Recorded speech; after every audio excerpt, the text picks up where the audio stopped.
All right, before we get started, I want to acknowledge that we are on various different lands of traditional owners, and that those are unceded lands.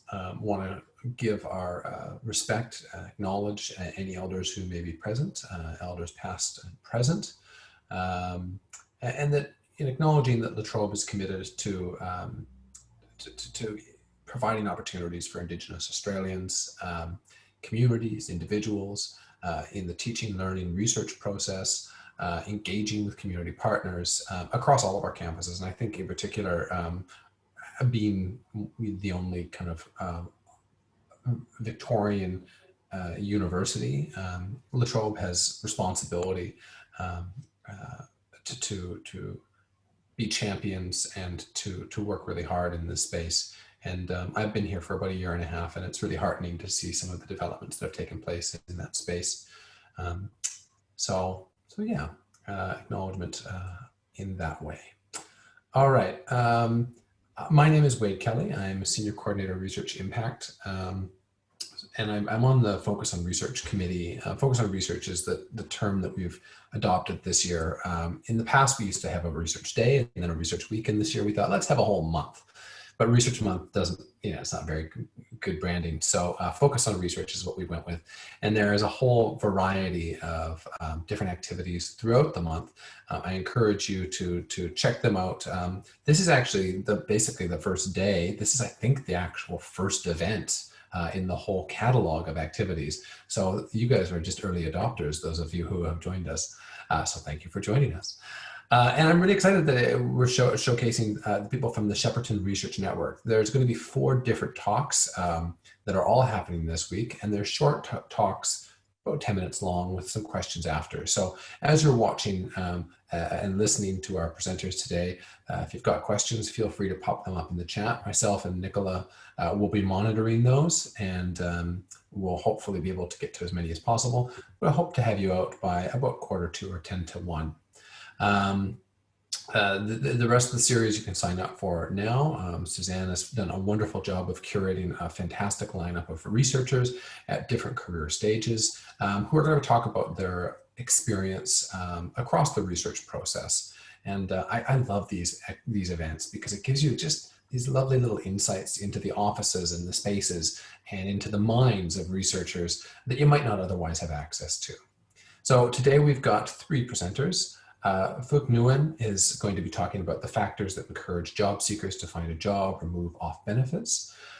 Then we've got Dr. Michelle McMahon, who's talking research to practice, enabling First Nations practice perspectives for Victorian Aboriginal Childcare Agency, allied health professionals. And then finally, Karina Moderman, who will be talking transnational social workers' understanding of Australian First Nations perspectives in statutory child protection service delivery. So some really wonderful Indigenous talks today. I'm really, really looking forward to this. And without further ado, I'm going to hand over the microphone to Phuc. Thanks. And I'm going to share my screen now.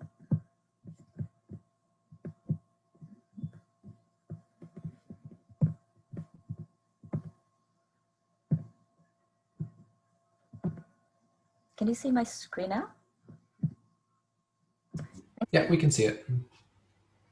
So hi, everyone. Thanks so much for this opportunity. And I'm going to talk about a paper that I co-authored with Professors Jenny Lewis and Mark Cressida from University of Melbourne.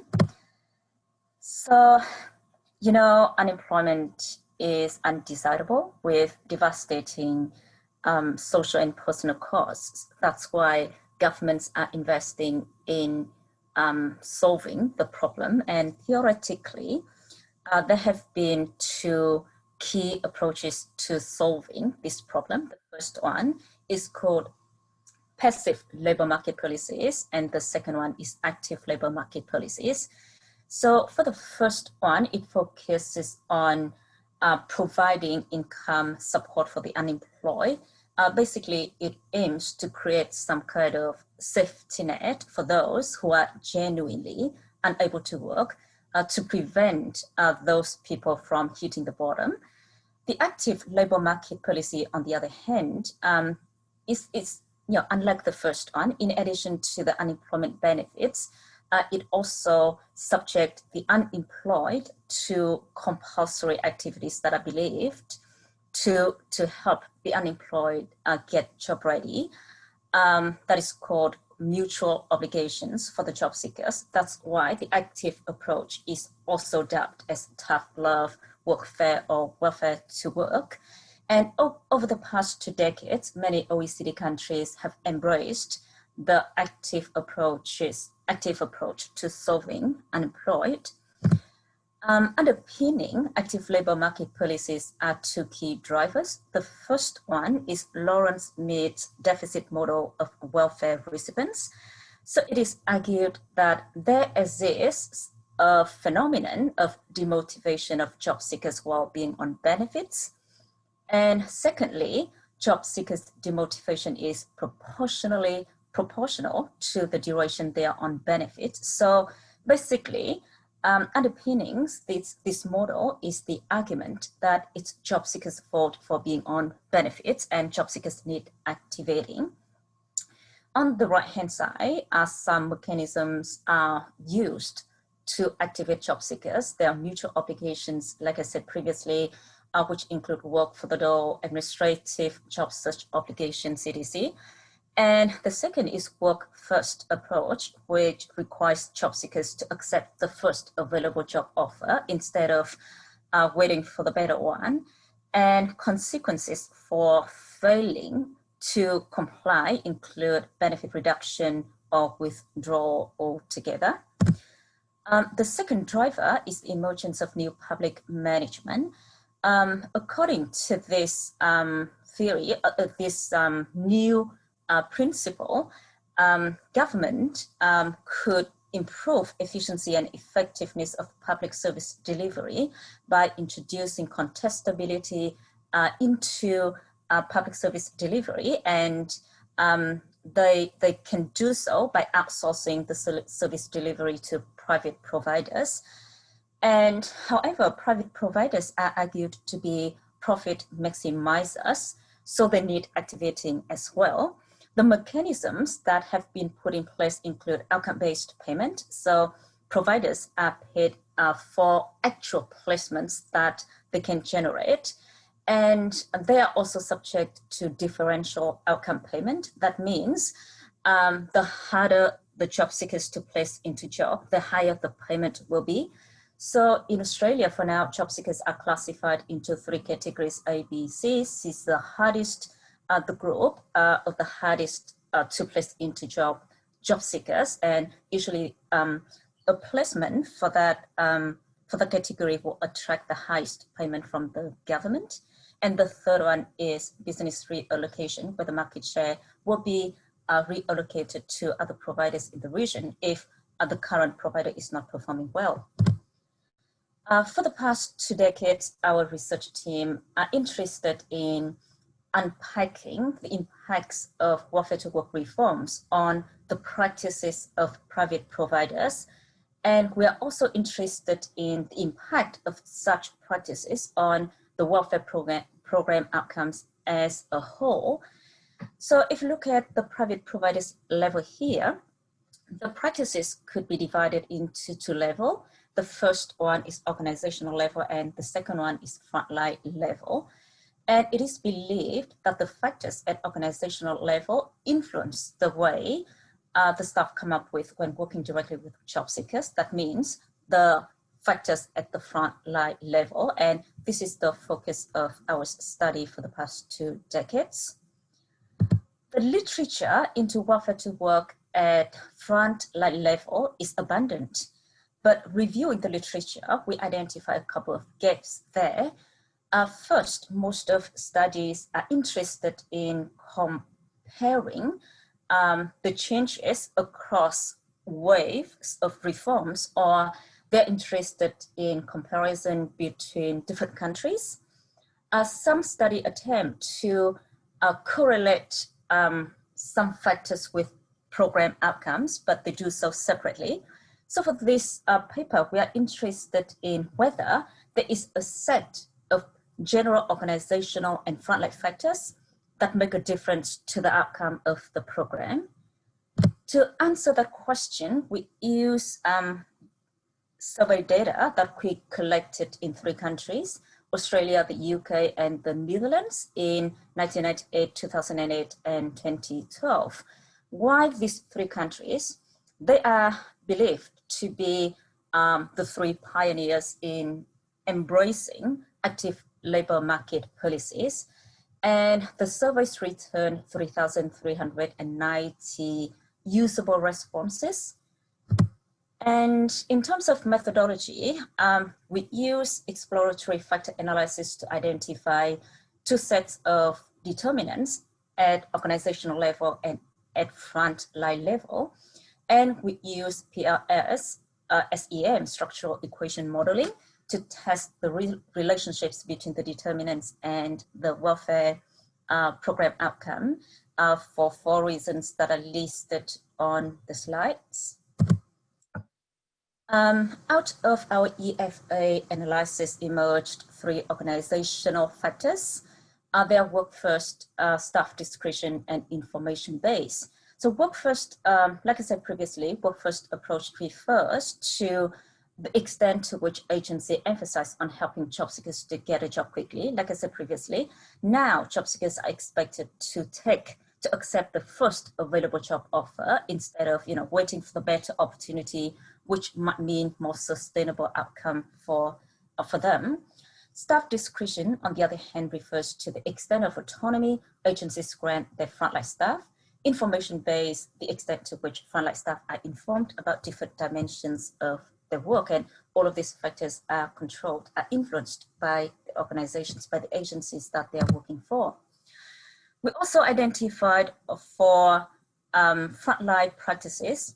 The first one is comprised of 3 service provision models. They are labeled enterprise governance, which is driven by new public management principles. And then we have network governance. It refers to co-production between agency and job seekers, and also procedures governance. We also have interactivity factor, which is the only formative factor in our model, and it refers to interaction between frontline staff with different stakeholders in the society to help job seeker into work. The last 2, job satisfaction and attitudes to clients, are a little bit different as compared to 2 because they don't speak directly to the daily task of frontline workers. And this is the outcome factors which measures the effectiveness of the system in encouraging job seekers into work and also encouraging job seekers into living welfare. And you will see the second question here, it recognizes the situations where job seekers leave the system without landing a job. And this is,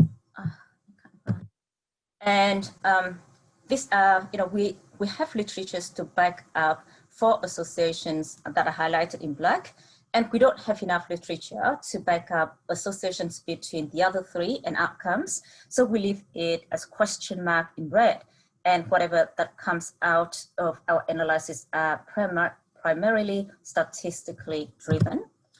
And we also correlate organizational determinants and the 4 frontline practices because, as I said previously, there are 2 levels of practices at provider level, organizational level, and frontline levels, and the organizational ones are expected to influence the frontline ones. And again, the directions of the relationships are not postulated because we don't have enough literature. So this is how my model looks like. And this is how it looks like in PLS with year and country controlled for. And as expected, we found some significant associations between organization, between 7 determinants and outcome. But interestingly, we don't find significant association between staff discretion and outcome, and also interactivity and outcomes. There's a whole lot of literature around these 2 factors, but interestingly, in our study, we don't find significant association. And also, we find the relationships among organizational and frontline practices, 3/4 of associations are significant. And we also decided to run another model with all frontline practices or factors removed from the model to test the mediating effect of these 4 factors. And again, we found significant evidence of that because the coefficient between 3 organizational factors and outcome becomes stronger when frontline practices are removed from the model. So our study represents a major step forward in understanding the impacts of impacts on employment services outcome. We try to bring as many factors as possible into one model. And interestingly, we don't find significant association between interactivity and staff discretion and outcome, which is intriguing. However, our study is not without limitations as listed on the slide, and we welcome further research to address these shortcomings. Thank you. Excellent, thank you. I'm wondering if there are any questions out there from our attendees.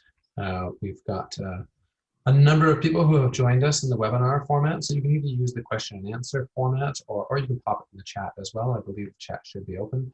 Either way, I'm looking at this, and it's a world that is unfamiliar to me. So this felt like a bit of an introduction to a space that I had no knowledge of, and now I've got all kinds of questions about how other countries might provide provision this kind of space. You mentioned the 3 countries. What about a country like Canada? Why is that? How do they approach this differently, being Canadian? So far in our program, we investigated welfare to work reforms in these 3 countries and also some other Asian countries. So like I said, we haven't extended to include Canada, for example, because we are interested in the countries that are embracing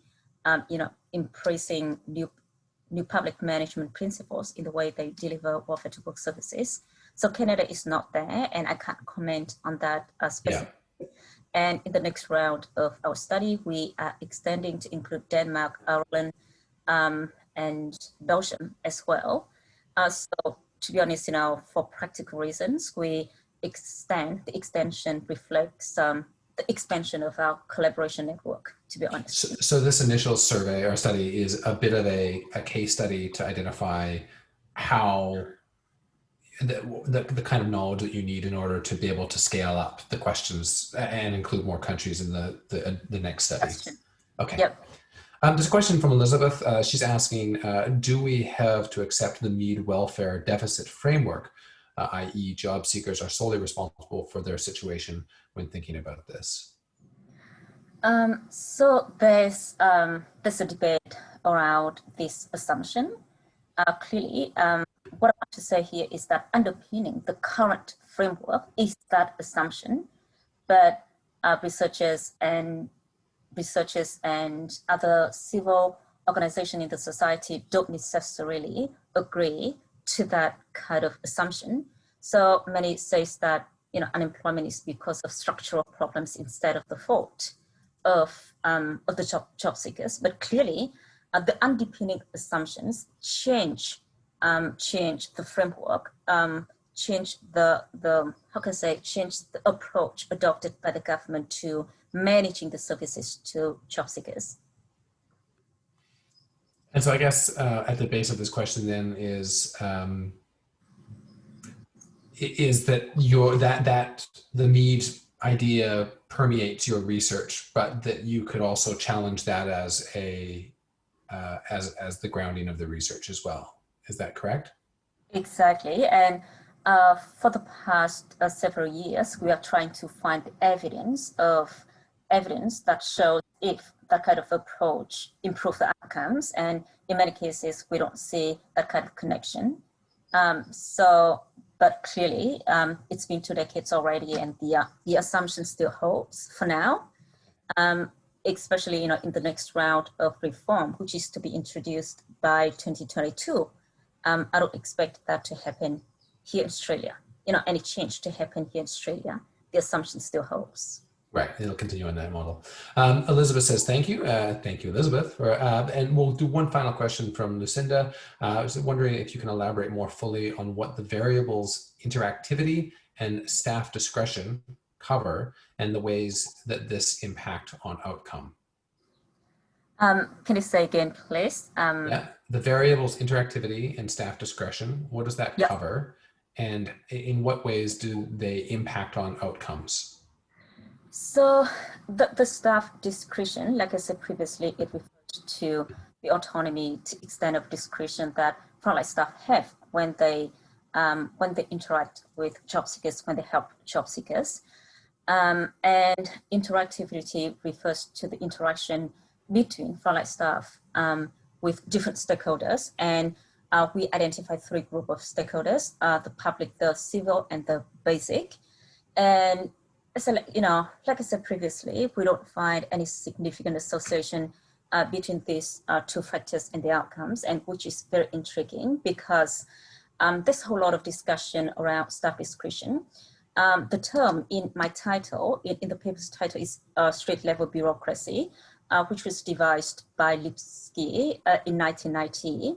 And discretion for staff, frontline staff, is very important because basically they are argued to be making policies while they deliver the services to the welfare recipients. And it is an important factor to explain, it is argued to be an important factor to explain the outcomes, but in our study, we don't see any association, significant any association. And it's also intriguing to see that it doesn't matter who the frontline staff interact when they help job seekers. It's intriguing, and we are still trying to figure out why is that the case in our study.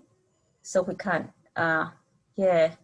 I love that, talking to researchers, it opens up this can of worms, and you go, oh, there's so many more things that we haven't done that yet, or we haven't done that yet, or we need to research that. We don't have enough data. I always find that quite fascinating in these short talks and long talks as well. It sounds like there's a career worth of work there.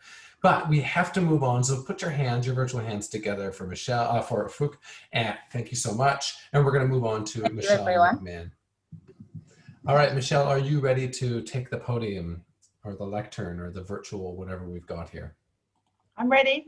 All right. I'll just get organized. So Michelle's going to be talking about enabling First Nation practice perspectives for Victorian child care, Aboriginal Child Care Agency, which is VACCA, Allied Health Professionals. Hello, my name's Michelle McMahon, and I think I know a whole heap of people. I'm a proud Yoda Yoda woman, and I'm in the middle. So I think that means that I need to fly. So I will try to roll through my slides, and then we'll try to fit in some question time. This is my title, Research to Practice, and this was the intention from the very beginning. I completed my PhD a couple of years ago. And my honours, in fact, rolled into my PhD. So what I'm presenting today is an 8-year journey.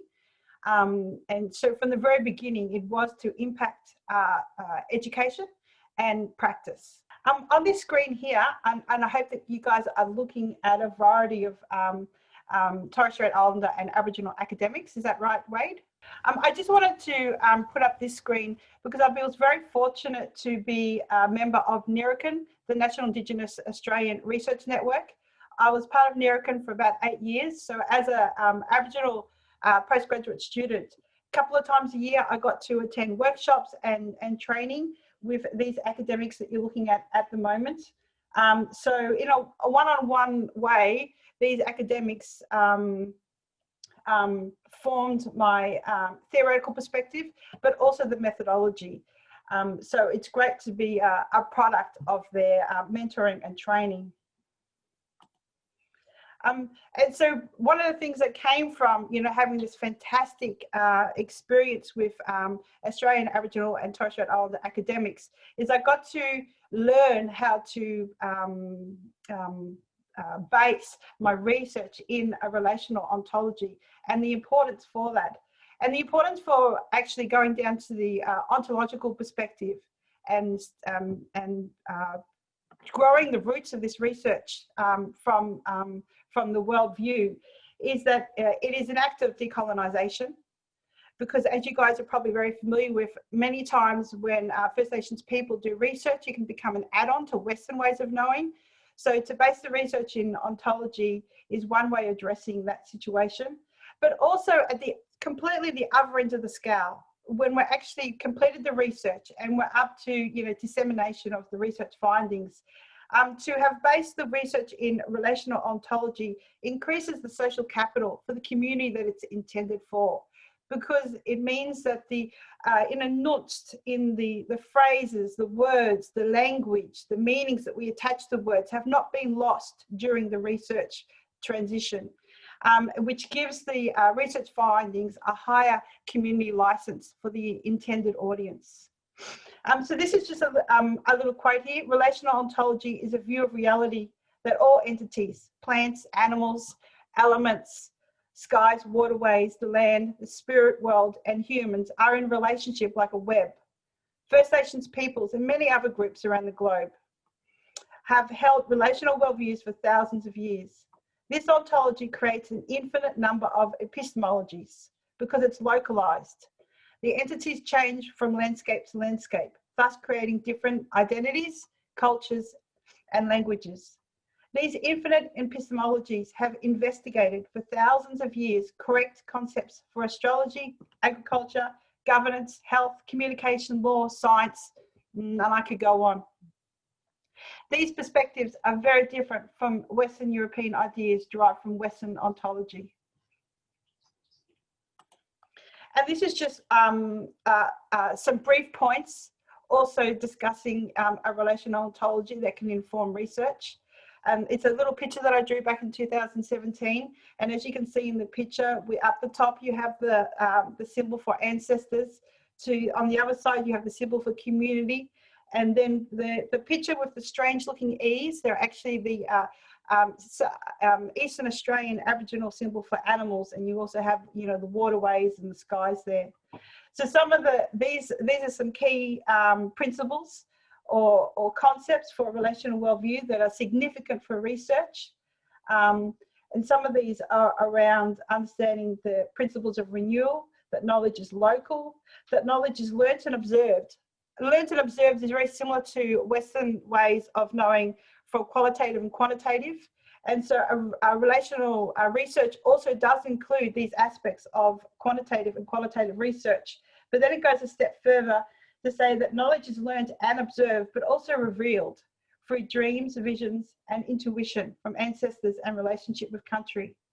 And a really significant one for research methodologies is the understanding that new knowledges for meeting contemporary challenges is always a mixture of ancestral and current ideas. So there isn't that Western understanding of precedence, that one set of knowledges can completely overturn another set of knowledges. The way forward is always, in a way, looking back and then moving forward. So old continuing knowledges are mixed with contemporary ways of knowing. And so my methodology was a larger methodology called Bambara. But for today, I just want to focus on the actual method within the larger methodology of Bambara, and that is relational discourse analysis. And so I get asked a lot of time, why? Why did you do discourse analysis? Why did you put yourself through that? And it was a really firm decision. I didn't have a choice. I had to do discourse analysis because I wanted the findings to be positioned as possible theory, you know, concepts ready for theory. I couldn't do thematic analysis or something like this. It couldn't be research that sat on the shelf. I was like, oh, that's interesting. Oh, that's exotic or something like this. It had to have, the research findings had to be legitimate and be held in high status. So it was able to go into curriculum and then further on inform professional practice. So discourse analysis from various authors, Norman Fairclough, Michael Foucault, have discussed, has been used in the past to do this exact thing. So feminism started off with discourse analysis. Different female academics, I think maybe back in the 1960s, started to discourse analysis of the way that women talk, women's conceptual understandings about the world, lived experiences of the world. And through various studies of discourse analysis of the way that women talk and interpret the world, then feminism was conceptually formed, and then entered the universities and entered practice. This was a similar path that I wanted to follow, and why discourse analysis was used for the methodology of this research. And as you can see there, I've got the list of 10 different communities around Australia. So what I did is I found primary research completed by these Aboriginal and Torres Strait Islander people or communities for their actual community, and completed discourse analysis of their primary research in the hope to reveal possible discourses. And the process for revealing discourses is long, and is the word arduous. Like, it took me a year to complete this section of my research. But even if I came out with 2 or 3 different discourses, I was going to be happy, because in a way that's transitioning First Nation ways of thinking ready in a particular package to enter the universities. Discourse analysis is broken into 4 phases. So I'm just going to pretty much just run through the headings. The first phase is analysing the text for values. And you have to analyse the text, you know, from the work of Norman Fairclough for memory value, expressive value, relational value, and critical value. So what this actually meant was, for my 10 articles, they all had to be coded and analysed 4 different times for each of these values. And then what I would do is I would extract phrases, words that were aligned with each particular value. And then as I would extract them, they would be entered into a template. And this is just a little snapshot of one of my templates that I used. And on the left-hand side here, this was the East Arnhem Land article. For each value, the phrases would be put into this left-hand side. So that was the first phase of discourse analysis. I had to do that for all 4 values for all 10 articles. And then the second phase of discourse analysis is filling out the other side of the template. I had to, and I've got, this is a little bit more, phase 2, a little bit more of a close-up of, you know, how it is done. I had to look at what is the origin of every statement that I'd extracted from the 10 articles. And looking at the origin is, who has the right to speak, and what does the statement have, what connections does it have to institutions such as science, politics, feminism, or Aboriginal ontology. And then I had to write a description for every statement that I extracted, and reviewed what origin they had come from. So this was done for all of the 10 articles for as they were analysed for all of the 4 values. So as you couldn't sort of imagine, it was a lot of coding, and I ended up with almost like a book of coding for relational value, a book of coding for memory, and, you know, the other 2, and so on, as they all went through the first 2 phases. And then the next 2 phases of discourse analysis is, once I had all of the extracted terms or words for each of the values, I had to look for discursive formations within. Michelle, sorry to interrupt, but we're at 12 minutes already. So if you can try and wrap up quickly, that'd be great. Sure. I had to look for discursive formations. And then from that, all of the values were compiled and put together and coded again for discourses. And then that led to practice. How can, you know, I can transition these findings to practice?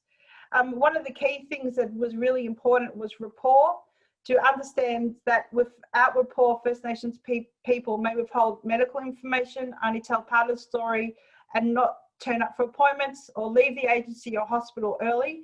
So this was the argument for why this research needed to happen.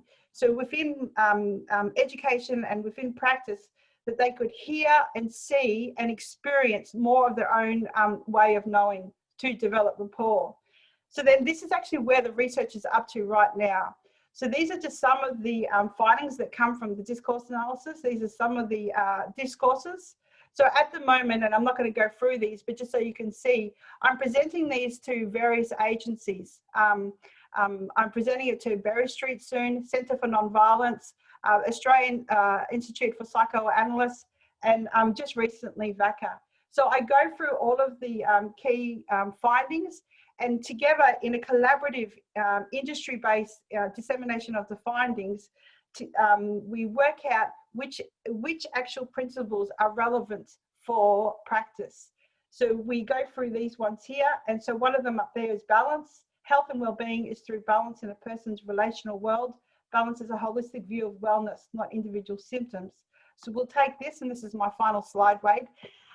So we'll take this into practice and try to understand how these findings or principles that have come from the research, how can they actually inform ways of talking for intake, assessment and intervention. Because as I'm not sure if I actually said, but the whole point of discourse analysis is to make things that may have been unknowable or unspeakable. You know how there are some things in our society we can speak about and other things you can't, to make things that might have previously been not allowed to be spoken, or words or phrases, to bring them into mainstream and make them allowable. So working with the actual agencies and with the workers. Sorry guys, I'll stop there. It's enabled the principles that have come from the research to actually inform the way that people talk and the process that they use when they're doing their assessments and interventions. Excellent. Well, that is, I mean, the analysis process just must have been so much work. Did you use in vivo for that process, or did you do it hand-coded, or? Yeah, I got laughed at a lot because I understand there is some really good programs out there for discourse analysis. So when I present, people are going, how come you haven't used one of those programs? But because I was doing it from a First Nations perspective, it was really important, Wade, that I did it, manually, because there was different ways of talking and language and meanings for languages that would have got lost in one of those mainstream computer programs. There's just one question here, and then we've got to move on to our final speaker. Given globalization and the impact of dominant Western cultures, are you afraid that this may lead understanding rather than change of practice? Are you just ambitious, Yangama? Oh, that's the name. Sorry, Yangama. So, are you just ambitious? I like that question. Are you just ambitious? Do you think that this will lead to understanding or change, I guess is the question. Given global, I'm just reading it again, Yangama. Impact of, are you afraid that this may lead understandings rather than change the practice? Probably, but like a lot of researchers, believe we've got to have a red hot go. Aim for the sky. There is one more question. I think we've got enough time. Folk asks, I'm curious if there are differences between groups of Indigenous people in your study. Yes, definitely. There are differences, and those differences are really important, Folk.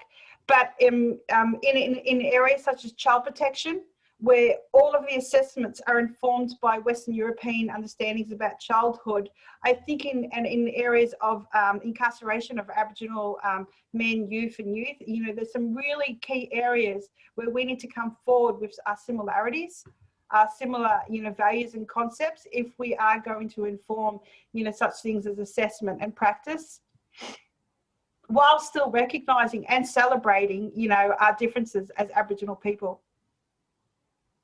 I think that's a great note to transition to our final speaker. Put your virtual hands together for Michelle. Thank you so much. Michelle, I'd love to chat maybe after this at some point, because I'd love to know more about your engagement activities and how you're going to try and mobilize this into policy and to impact on curriculum.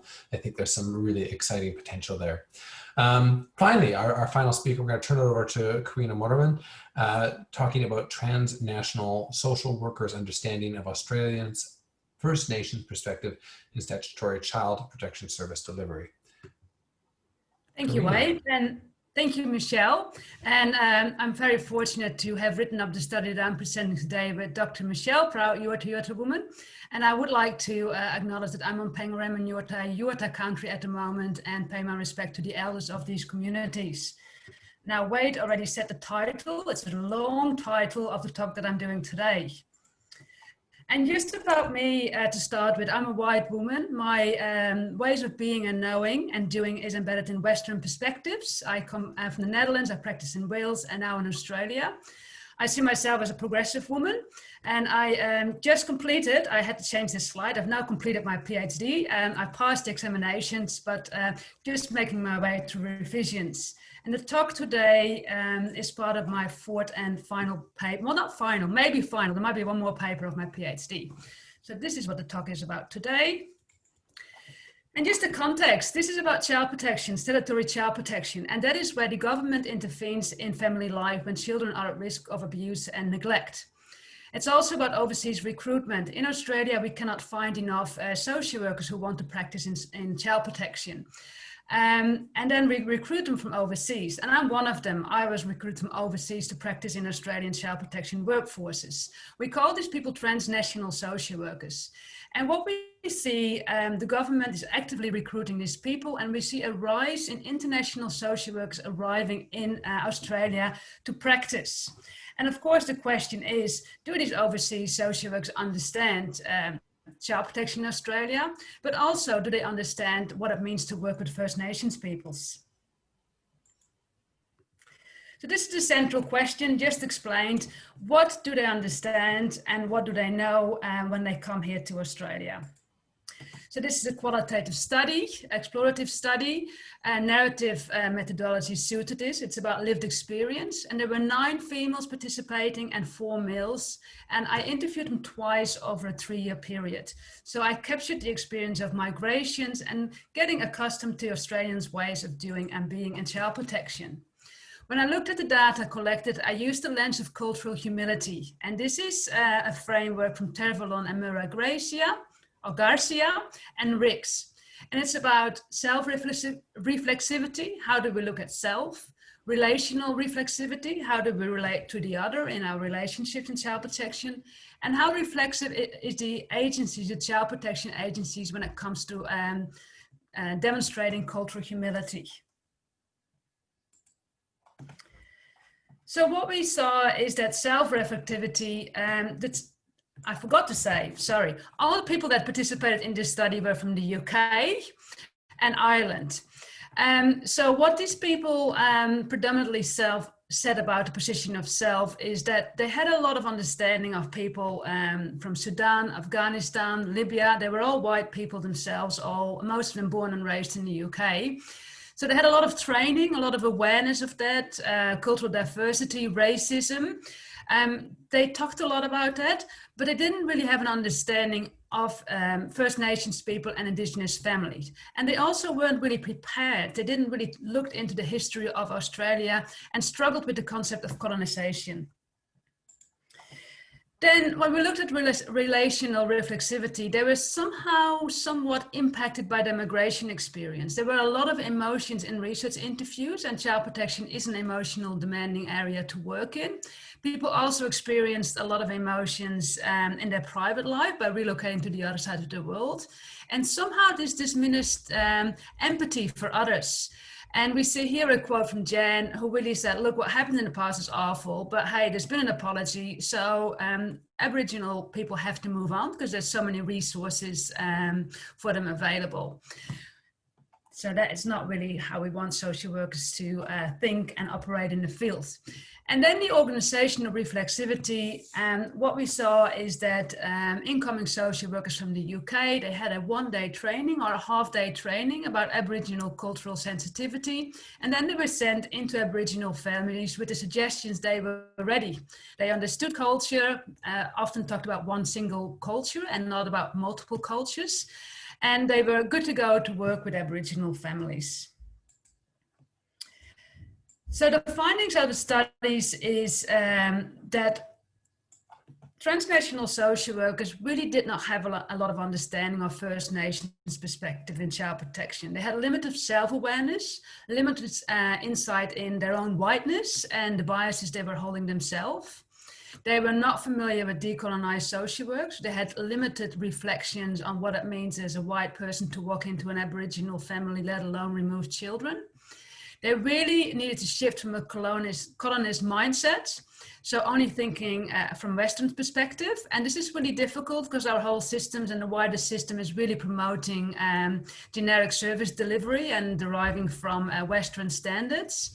And also transnational social work in itself may actually perpetuate colonizing practices. Again, people with strong British accents coming into working with vulnerable people that have experienced a lot of oppressions through decades, through years. So there is a bigger need for cultural humility in statutory child protection service delivery. So the Eurocentric worldview is, I'm not going to go, I'm just going to go to the last one. Really want to say limitations of the studies. Most participants, if not all, were white. They looked similar as me. The research was taking place in the metropolitan area, and not all transnational social workers in Australia are from the United Kingdom and Ireland. So there's more to learn and more to explore. And I want to thank Dr. Michelle and also Auntie Marine for helping write this paper, and my PhD supervisors, Dr. Trelkeld and Associate Professor McPherson. Thank you. I guess we've got a few seconds for questions. Do anybody have any questions? There's one question that's come in from Fook. What does the demography of social workers in Australia look like, Karina? Well, Australia is not a registered profession in Australia. So in that way, we struggle to identify precisely how many social workers. There's lots of us, but we're not all registered. We're also, of course, more in metropolitan areas than in rural and regional areas. But it would be great if we'd be a recognized profession and actually a protected profession as well, to get more clarity, because also in terms of numbers of people coming in as transnational social workers, we don't have the precise numbers because there's different pathways to get into Australia. And is that demographic data available in the UK and Ireland? Yeah, because if it's a registered profession, you have more data on that. Gotcha. There's a question that's come in here. Oh, no, it's just a thank you very much from Elizabeth. Thanks, Elizabeth, for coming. Thank you to all of our the attendees today. I agree, all fascinating. I love getting these little snapshots of the fascinating research that's going on. Were there any other questions for our panelists today? I put one in chat. Oh, Suzanne, is there a no liaison officer or professionals within DHS when talking about child removal? Yes, you mean Aboriginal liaison persons? Yes, yes. Yes, there is. There is, absolutely. My study is not necessarily took not place in Victoria. But yes, you're right. If you work with a Aboriginal family, you should liaise with an Aboriginal worker. Yes, yeah. But I think there's also a responsibility for us to recognize what we're doing and learn ourselves and work in partnership with, but we have our own responsibility as well. All right. Well, on that note, I think we're going to wrap it up, give people a few minutes to grab a tea or a taste before their next meetings. It's a real pleasure to hear from all of you today. Thank you to Suzanne and the Shepparton Research Network for organizing this. There's a whole bevy of activities during the month that Nicholas put in the chat there around focusing on research. And if you have any additional questions, I'm sure that any of our panelists would be very happy to answer you. So send them an email, get involved, get in touch. To all of you out there, I hope that the weather is nice wherever you are and that there's some time to get outside and enjoy it. All the best. Have a great day.